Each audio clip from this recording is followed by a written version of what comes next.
Hello, I think my previous recording was too long. It didn't save. Today is the 24th of June and we did ESP for the last time, ESP 10.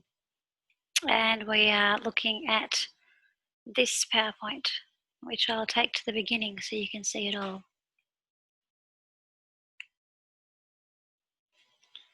Slideshow beginning.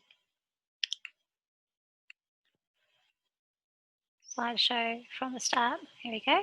Good. Okay, so endogenous and exogenous learning context and interdisciplinary nature of ESP. So exogenous or endogenous. Exogenous meaning outside, endogenous meaning inside.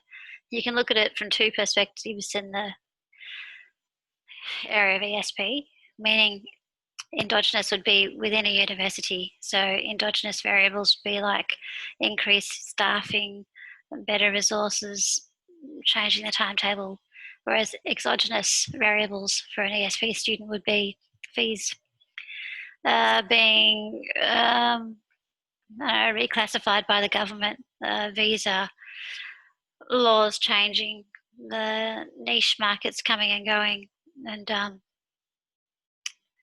governments doing around what kind of conditions international students can stay, things like that, outside the university.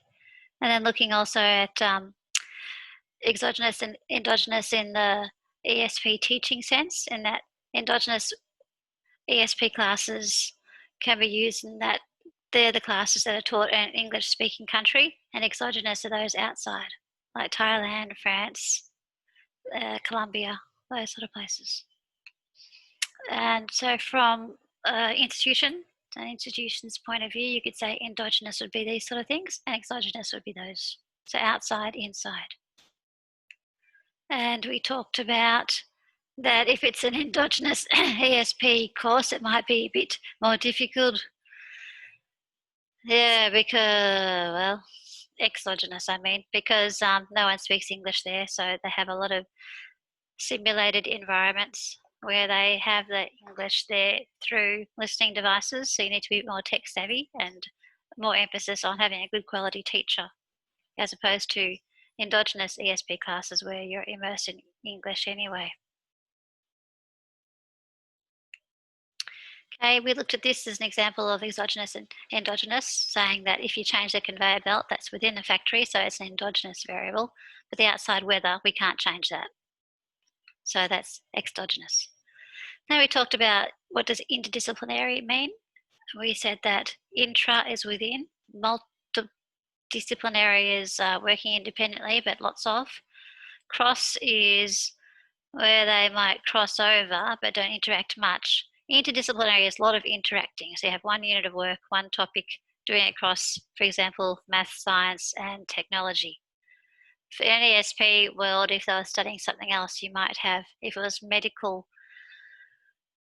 students, maybe they might be doing nursing skills and ESP, so you might actually do an excursion where they've got to look at interviewing nurses, but improving their English for ESP as well as in the nursing field, getting quality feedback on what it's like to be a nurse, real life.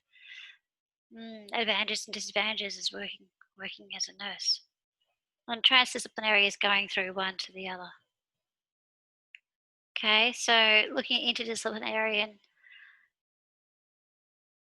teaching, in an ESL scenario, you'd have these subjects that could easily be integrated into an ESL/science maths project, working with those either or teacher.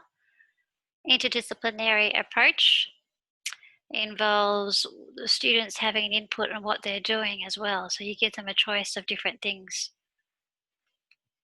so they feel ownership for their studies. And these are the areas in a high school that could include. But my example before of a nurse at university, which is doing nursing as well as ESP within the nursing degree, because her English is lacking, then you'd be working with the other module teachers, lecturers.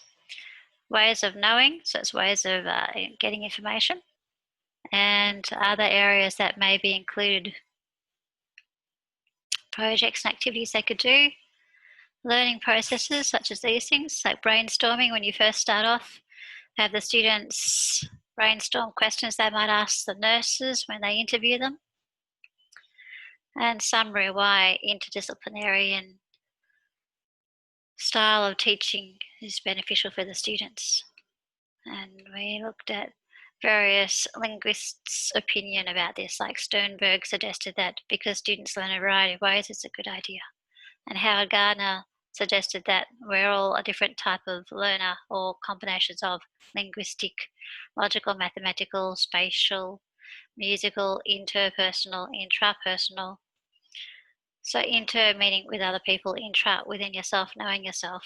Body kinesthetic, naturalist, or existential is the reasons why you're alive. And also a sixth sense, intuition, feeling might be that you can understand without ever having to ask. That is also a sense, a skill. So the interdisciplinary style of teaching is more of a holistic style because you're covering the same topic from different aspects. Okay, so I can let you have a look at this. It'll be on the WhatsApp site. Okay, so IDS is interdisciplinary studies. And interdisciplinary, what it means, well, interdisciplinary is an adjective used with the noun studies. Okay, interdisciplinary studies example of that. All right, so basically in a nutshell, it is a process of answering questions, solving a problem, or addressing a topic that is too broad or complex to be dealt with adequately just within one discipline. And why it should be taught in an interdisciplinary way, you can look here. So this is interdisciplinary, like you have the topic or the theme, and it could include drama, science, geography. And this is the integrative learning. So the actual curriculum can be developed looking at all these different things. And team teaching is part of it, which we can say is interdisciplinary.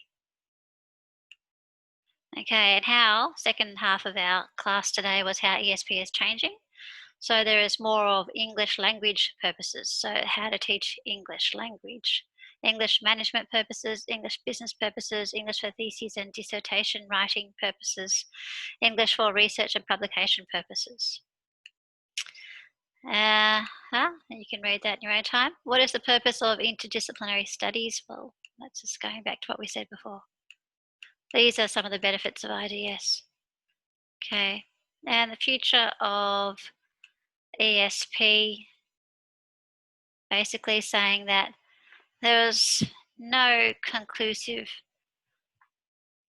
argument for ESP increasing or decreasing. Just basically there's more of the niche sort of like resource publishing ESP courses out there, and how to teach it, who should teach it, what kind of qualifications. It will provide stimulating food for thought. So one of the most appropriate criteria to assess language competence, there's also now a topical debate, how we actually assess people's English. Is it more that we assess them looking at the communicative competencies, not just the grammar? And that was the end of what we talked today. It was all taken from Sue Starfield's Critical Perspectives on ESP thesis and these sites as well. Thank you.